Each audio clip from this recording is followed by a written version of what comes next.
In the process of getting liver transplant to be done, I went through kidney cancer, liver cancer, and then my right breast cancer. I had 3 cancers I was fighting at one time. They did radiation on my liver cancer. They did radiation on my kidney cancer. My breast cancer, I had to have surgery. In March of 24, I had a liver transplant. I was in the hospital for 15 days. And now I'm recovering from a liver transplant and all the cancers. I mean, you have to remember, when I was growing up on base, it's not, I mean, because I'm 68 years old, okay? So when I was growing up on base, we drank Kool-Aid. We drank out of the water hose in the front yard. We drank Tang. You had powdered milk back then.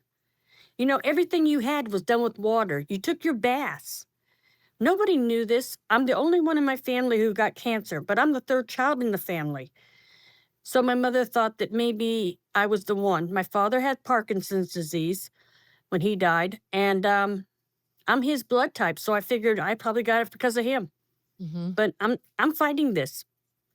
I don't think anybody should have to go through this. What kind of levels of toxicity were in the water? Was it trace amounts, or were there periods where there were large dumps and increases of contamination? Oh, There yeah. was So there was some dumping. There was dumping involved, because there's some videos. I don't know where they're at. My brother told me about him because he's been doing a lot of research about this, and he said there was sites where there was trucks going on base and dumping from the laundromat.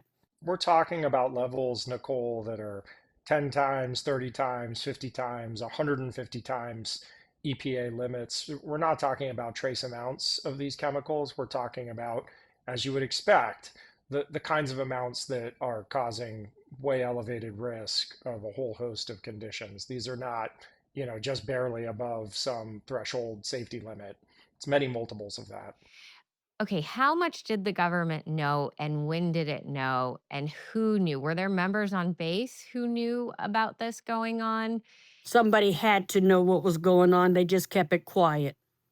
But when did the government find out? Is there documentation about its earliest known water quality testing? I can tell you a little bit. We had a doctor in Greenville. He's a urologist.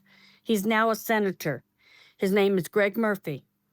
He was having a lot of people coming to him with kidney cancer or, other cancers.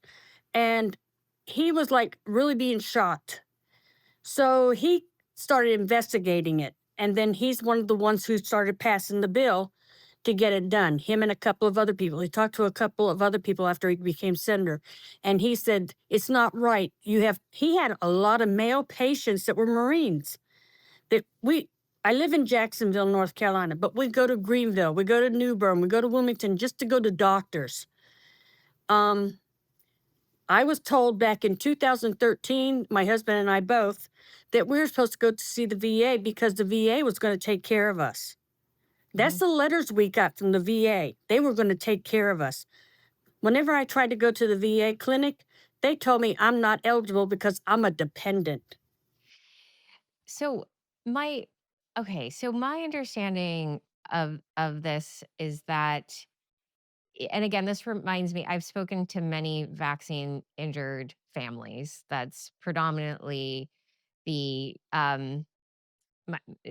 the community that I'm in, or of parents of children who have been clearly vaccine injured, and the government has denied them any compensation, denied their injury. We have whole institutions designed to quiet these cases from coming into the public, from proper data collection, all the rest. So you're talking to somebody who, looks the monster in the eye every single day and can't believe how gaslit our country is and how corrupt and evil it is.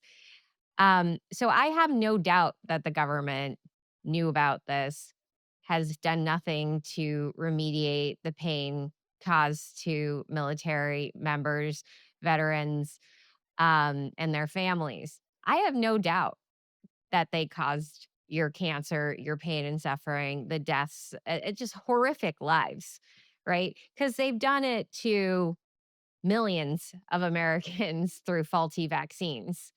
I don't know if there is justice in this country or we have a real justice system.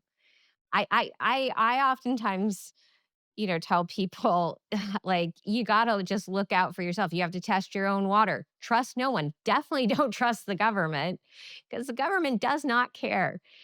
Now, what makes this case different is that these are our service members, right?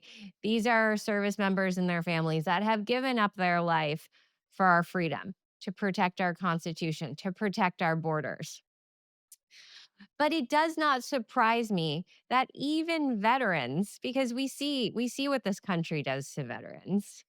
We see how irreverent many Americans have become about taking care of our service members. We see veterans on the streets, uncompensated. Meanwhile, we have, immigrants uh, coming in undocumented and just getting hotel rooms, getting money, getting healthcare, better healthcare than our veterans, right? We're in a very, very sad state in this country. And I was sent this Camp Lejeune case because I was told that this is an important one for the US government to get right if it hopes to even have a future as a country, as a sovereign nation, as a country where young people want to sign up and put their lives on the line to protect the Constitution. That the Camp Lejeune case is exemplary of righting the wrongs of the past and restoring faith in our nation.